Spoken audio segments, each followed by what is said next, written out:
Bismillahirrahmanirrahim. Kitab Riyadhus Shalihin karangan Imam Nawawi. Kitab Riyadhus Shalihin karangan Imam Nawawi. Qala Imam Nawawi wa nafa'nahu bihi bi 'ulumihi fid dharain. Amin Allahumma amin. Bab tentang hadis-hadis yang tersohor dan yang memuat cerita mengenai Dajjal, tanda-tanda kiamat dan lain sebagainya. Bab tentang hadis-hadis yang tersohor dan yang memuat cerita mengenai Dajjal, tanda-tanda kiamat dan lain sebagainya. Hadis yang ke-14. Hadis yang ke-14. Wabihi ilaihi qala haddatsana anhu qala Rasulullah sallallahu alaihi wasallam walladhi nafsi biyadihi la tadhhabu ad-dunya hatta yamurra ar-rajulu bil qabri fayatamarraqa alaihi fayaqula ya laitani makana sahibi hadzal qabr wa laysa bihi ad-dinu ma bihi illa al-bala'u. Muttafaqun alaih. Dari Abu Hurairah radhiyallahu anhu berkata, Rasulullah sallallahu alaihi wasallam bersabda, demi zat yang jiwaku berada dalam genggamannya, dunia ini tidak akan binasa sebelum ada seorang yang berjalan di kubur, kemudian ia duduk di sebelah kubur itu sambil berkata, aduh celakanya orang yang berada di sebelah kubur ini, bukan kerana mempunyai hutang, tetapi kerana adanya ujian yang sangat berat. Riwayat Bukhari dan Muslim. Naam. Berbicara tentang keadaan depresi kepada seseorang disebabkan oleh karena musibah atau karena fitnah atau karena kehilangan keduniaan yang dianggap berharga oleh seseorang. Katanya dalam hadis ini baginda bersabda, tidak akan hancur atau binasa dunia ini, melainkan akan berlaku seorang yang akan menghampiri kubur dan yatamarragh itu macam meletakkan wajahnya di kubur dan mengatakan, andailah saya yang ada dalam kubur ini.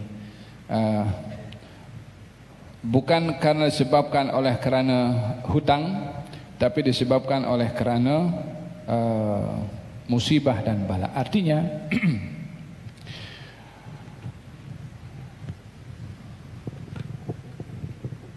dugaan itu bila menimpa kepada seseorang yang lemah iman, maka tindakan orang yang lemah iman itu berbagai macam tindakan. Kita pernah mendengar orang yang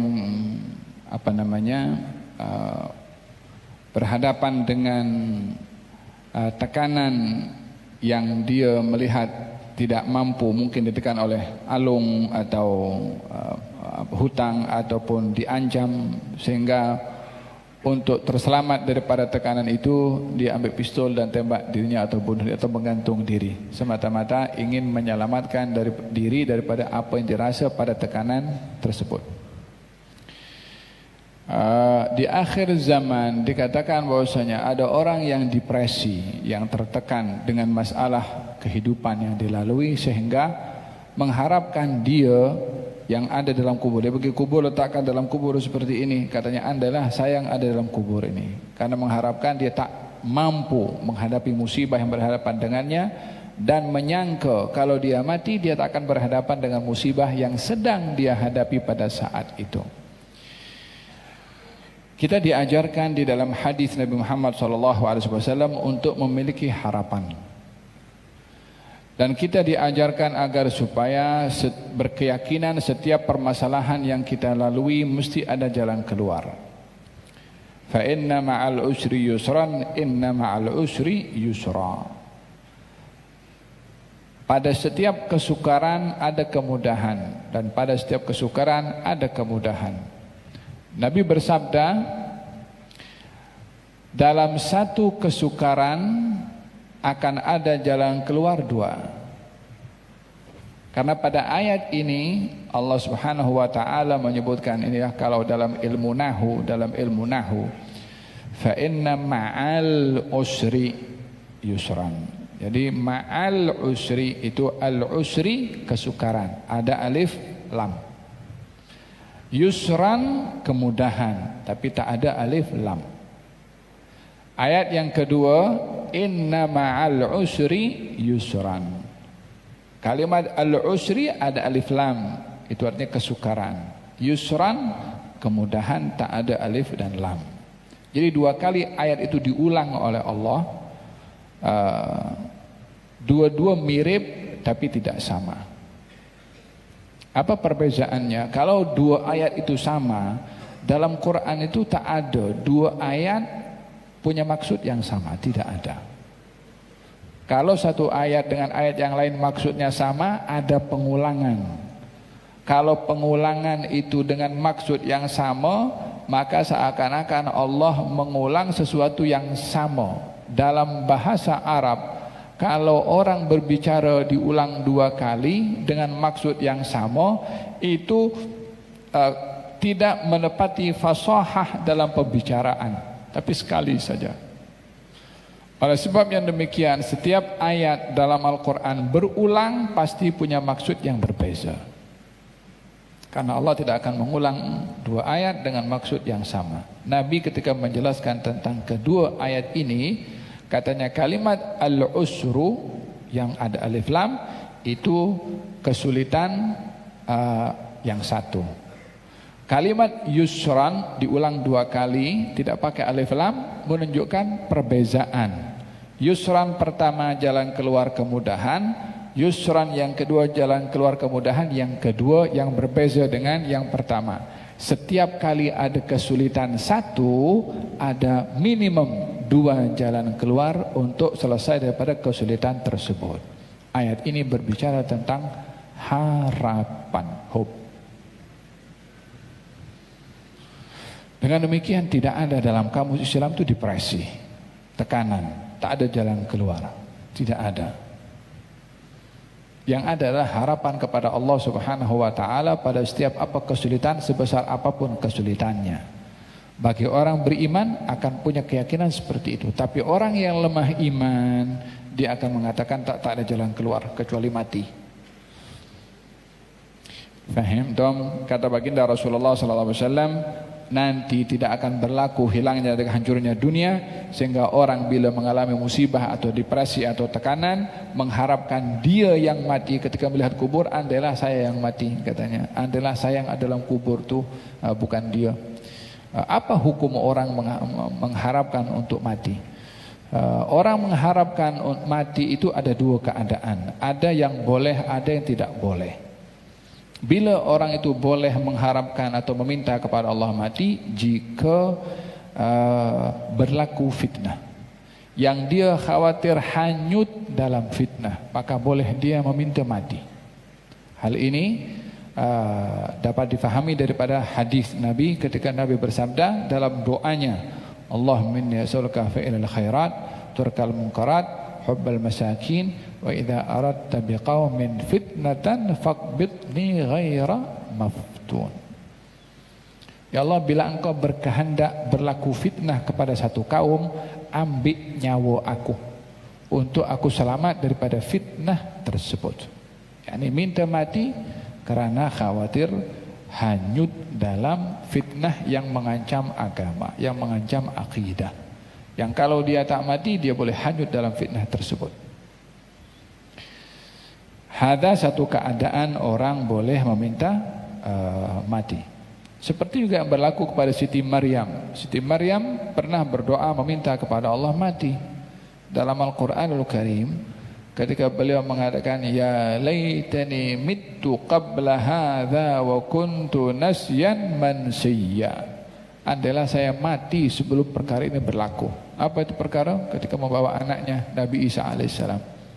Kenapa dia minta mati? Disebabkan karena dirinya tahu kalau dia balik ke kampungnya, orang akan tuduh yang bukan-bukan, sementara yang dituduh adalah perkara yang tidak benar. Orang yang menuduh akan menanggung dosa. Dosa qadzaf, dosa tuhmah, dosa hina, macam-macam dosa. Siti Maryam mengharapkan mereka itu terselamat daripada dosa ke atas apa yang berlaku kepada Siti Maryam. Andailah saya mati sebelum ini sehingga mereka terselamat daripada dosa. Ini bahagian daripada situasi yang seorang boleh meminta mati kepada Allah Subhanahu wa taala. Selebihnya adalah tidak boleh. Apa sebabnya? Katanya, la yatamannayanna ahadukum al-mauta. Jangan ada seorang pun daripada kamu yang meminta kepada Allah untuk mati. Apa sebab? Kalau dia orang baik, Maka dengan umur yang diberi, dia berpeluang untuk menambahkan kebaikan dengan amal ibadah. Kenapa dia minta mati? Kalau dia orang tidak baik, dia berpeluang untuk insaf dan bertaubat dan kembali kepada Allah. Kenapa pula dia minta mati? Yang ketiga, katanya ingkan walabud, yani kalaupun mesti juga minta mati, disebabkan oleh karena situasi yang berat dilalui olehnya. Katanya dia berdoa kepada Allah, kata kepada Allah seperti ini, ya Allah, hidupkan aku kalau kehidupan memberi kebaikan, dan matikan aku jika kematian memberi kebaikan. Tetap diserahkan kepada Allah Subhanahu wa taala, tapi untuk dia finish kehidupannya dengan meminta mati tanpa sebab tidak diperbolehkan dalam syariat kita. Nah, gerak.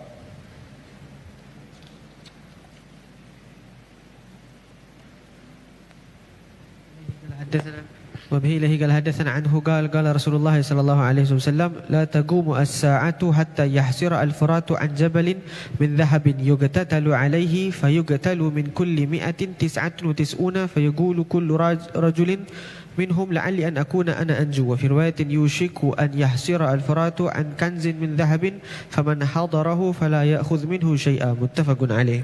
Dari Abu Hurairah radhiyallahu anhu berkata, Rasulullah sallallahu alaihi wasallam bersabda, hari kiamat tidak akan datang sebelum sungai Efrat memunculkan suatu bukit emas yang menimbulkan perang di mana-mana, di mana setiap 100 orang akan mati 99 daripadanya. Dan masing-masing orang di antara mereka itu berkata, semoga saya selamat. Dalam riwayat lain dikatakan sungai Efrat nyaris memunculkan emas yang disimpannya. Barang siapa yang mendapatkannya, maka janganlah ia mengambil sesuatu pun daripadanya. Riwayat Bukhari dan Muslim. Subhanallah. Sungai Furat adalah sungai yang memanjang daripada Syam sampai ke Irak. Ada sungai namanya Sungai Furat. Sungai itu satu hari nanti akan menjadi surut. Sungai itu akan menjadi kering. Katanya keringnya sungai itu akan memunculkan emas dalam bentuk gunung, yakni gunung emas. Macam mana? Adakah akan muncul gunung meninggi seperti itu? Atau kalau sudah kering akan dijumpai emas di bawahnya? Atau kena digali di bawah sungai itu akan terjumpa emas? Allahu a'lam. Apa saja boleh berlaku. Yang penting kabar yang sampai daripada Rasulullah SAW, sungai Furat akan kering dan akan dinampak gunung emas. Dia bukan seketul, tahu, gunung emas. Dan pada waktu itu orang-orang yang hidup di zaman itu adalah orang-orang yang rakus, orang-orang yang tamak. Maka semua pada berebut untuk mendapatkan emas tersebut. Mereka ketika berebut untuk mendapatkan emas tidak boleh dapatkan suka-suka boleh bagi-bagi. Jom kita pergi sama-sama, nanti 50-50 ya. Masing-masing nak 100%, tak ada 50-50. Jadi untuk dapatkan banyak, sementara yang nak pun banyak, maka dia akan bergaduh satu dengan yang lain. Katanya daripada 1000 orang yang berebut untuk mengambil emas, yang selamat hanya 1. Maknanya 999 yang akan terbunuh. Itu kalau 1000 orang.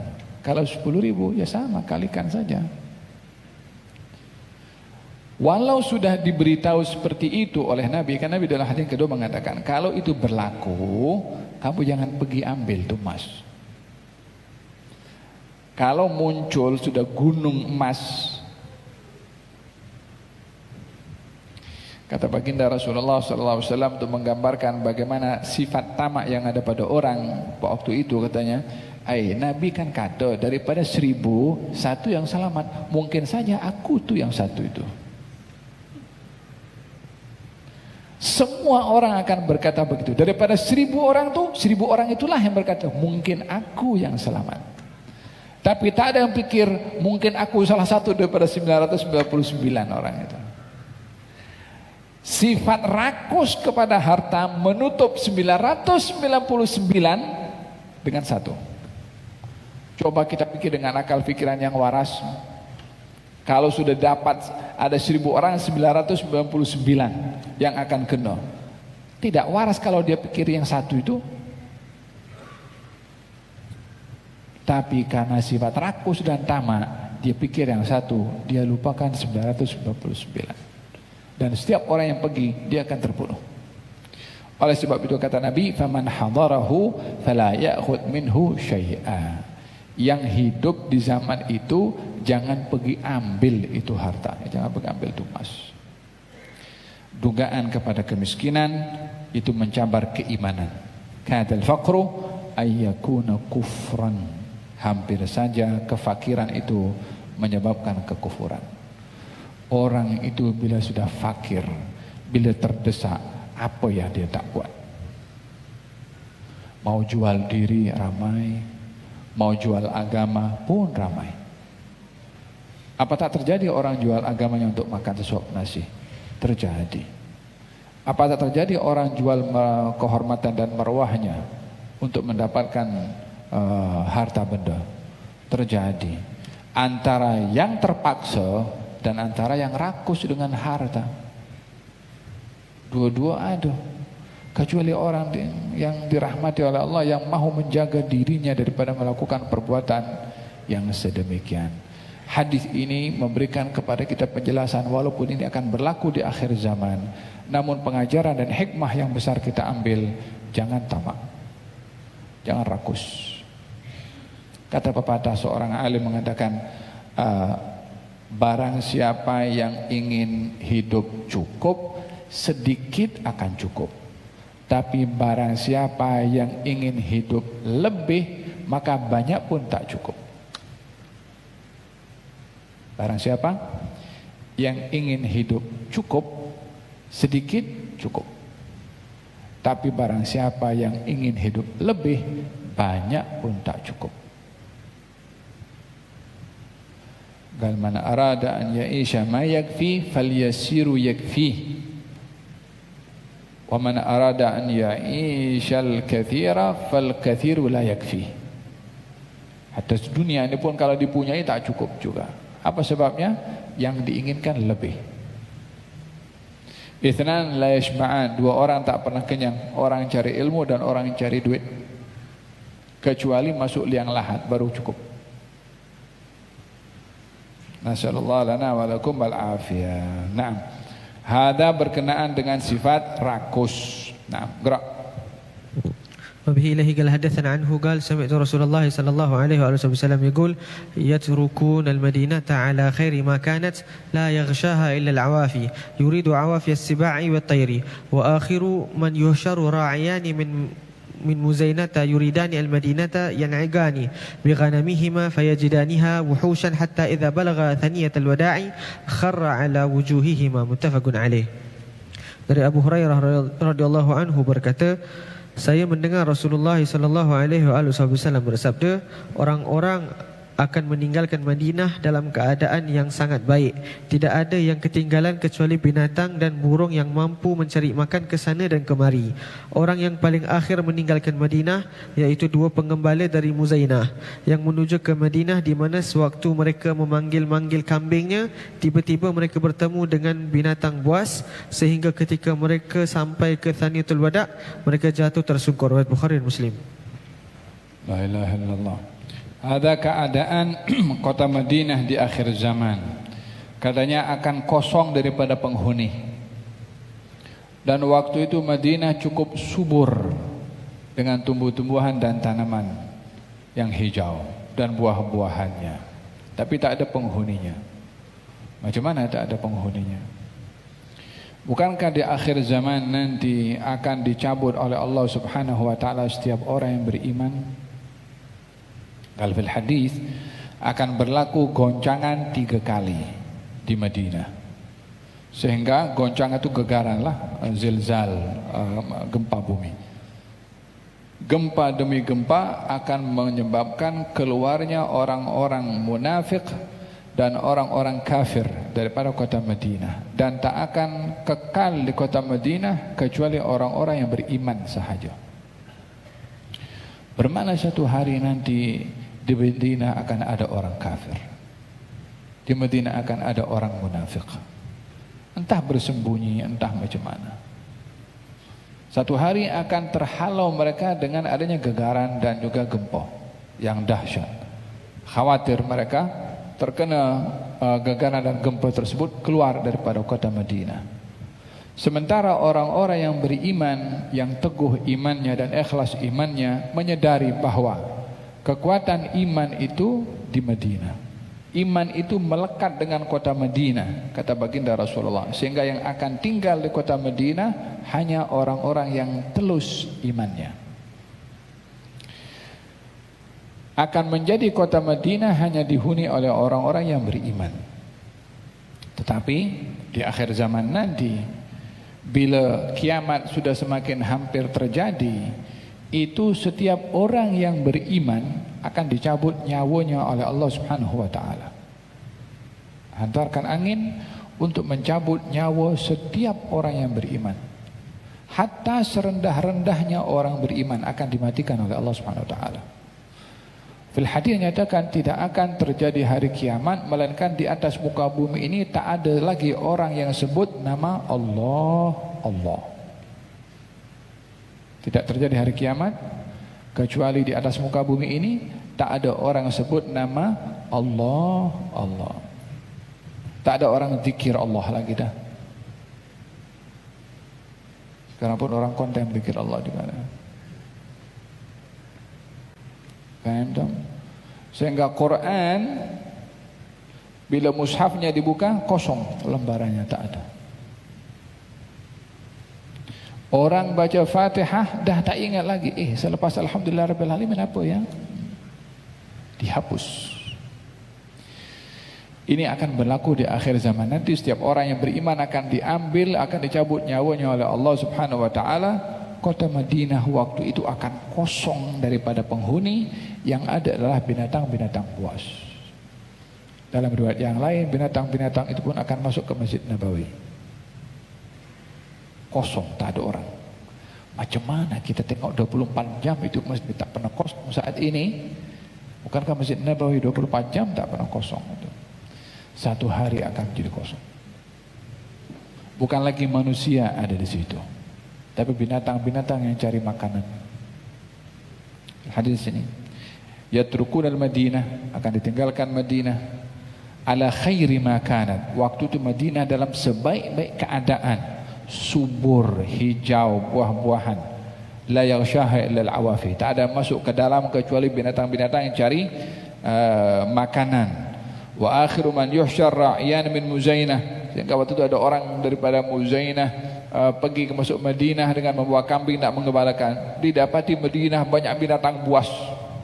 Dia pun pergi cabut, pergi ke Thaniyatul Wada'. Thaniyatul Wada' itu laluan ingin menuju ke Syam. Di situ tersungkur dan dia meninggal dunia. Fakharra wujuhahuma. Gerak. Wabillahi qala hadatsana Nabi Wallah, ini semua ghaibiyat, hal yang diberitahukan oleh Nabi yang akal kita susah untuk nak membayangkan. Ya, tapi itu pasti akan terjadi bila hanya Allah Subhanahu wa taala yang tahu. Dalam hal ini kita percaya dan beriman akan kejadian-kejadian yang belum terjadi tapi sudah dikhabarkan akan terjadi. Gerak. وبه قال حدثنا عن أبي سعيد الخدري رضي الله عنه أن النبي صلى الله عليه وآله وسلم قال يكون خليفة من خلفائكم في آخر الزمان يحثو المال ولا يعده. رواه المسلم. Dari Abu Sa'id Al-Khudri radhiyallahu anhu bahwasanya Nabi sallallahu alaihi wasallam bersabda, nanti pada akhir zaman ada di antara pemimpin-pemimpinmu yang menabur-naburkan wang dan tidak boleh dihitungnya. Riwayat Muslim. Yani akan melimpah. Allah, perbezaan zaman ni kan. Sekarang orang pada berebut duit. Tak kira yang di atas atau yang di bawah. Akan tiba satu zaman nanti yang di atas dan di bawah tak nak duit. Yang di atas bagi-bagi duit tabur-tabur macam ni. Kalau sekarang ambil-ambil macam ni. Ya kan? Tapi nanti bagi-bagi. Itu pun yang di bawah banyak yang tak nak.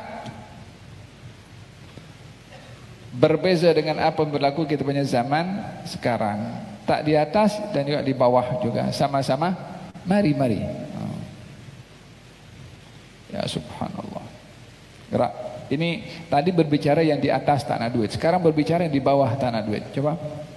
Gerak. وبه له قال حدثنا أبي موسى الأشعري رضي الله عنه أن النبي صلى الله عليه وسلم قال لا يأتين على الناس زمان يطوف الرجل فيه بالصدقة من الذهب فلا يجد أحدا يأخذها منه ويرى الرجل الواحد يتبعه 40 امرأة يلذن به من قلة الرجال وكثرة النساء رواه المسلم.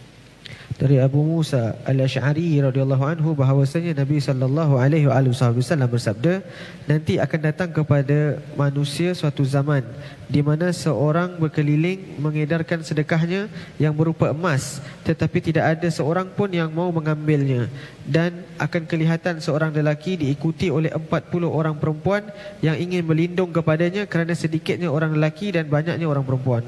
Aywa. Gal tadi coba tengok bayangkan ya, hadis yang pertama tadi diceritakan bagaimana kalau sungai Furat itu akan kering dan muncul emas, orang pada berebut dan banyak yang terbunuh. Ini Nabi bagi tahu di satu zaman yang berikutnya akan berlaku emas melimpah ruah sehingga orang bagi-bagi, khalifah membagi-bagi tanpa mengira. Yani tak dah audit tak ada dah. Dah tak perlu diaudit. Terlalu banyak. Tak mampu nak diaudit, dah tak ada masa. Ini audit kan untuk menyeimbangkan. Karena adanya orang berebut dan khawatir dicuri, maka banyaklah hisabat, perhitungan-perhitungan yang dibuat untuk menjaga. Tapi masa itu orang tak nak, sehingga adanya audit tak guna. Nak audit apa? Yang di atas zahid kepada dunia, zuhud kepada dunia, yang di bawah pun tak nak. Sampai dikatakan ada orang datang pergi Baitul Mal, pergi ke Baitul Mal minta pemberian. Baitul Mal bagi tak berkira, bagi segala. Kemudian di perjalanan orang itu fikir, yang lain tak ada orang datang pergi Baitul Mal minta, aku seorang je minta. Teruknya kau ini, tak malu ke? Akhirnya patah balik pergi Baitul Mal. Ya Baitul Mal, saya tak nak duit ni, kasih balik kepada kamu. Mana ada orang kasih pulang duit. Time itu ada nak kasih balik Baitul Mal. Kata Baitul Mal, kita tak kasih pulang apa yang kita dah bagi. Baitul Mal tak nak pula.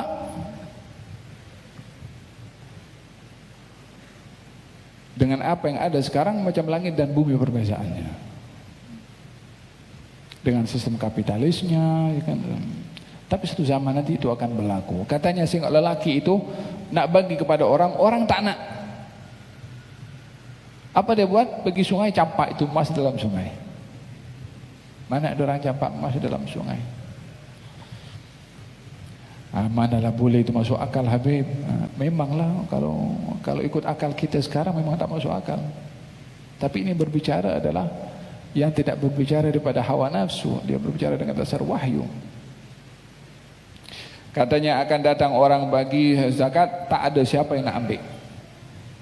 Fahim dom? Dan seorang lelaki diikuti oleh 40 orang perempuan yang ingin berlindung kerana qillatur rijal. Karena sedikitnya orang lelaki dan banyaknya orang perempuan. Katanya di akhir zaman 1:50.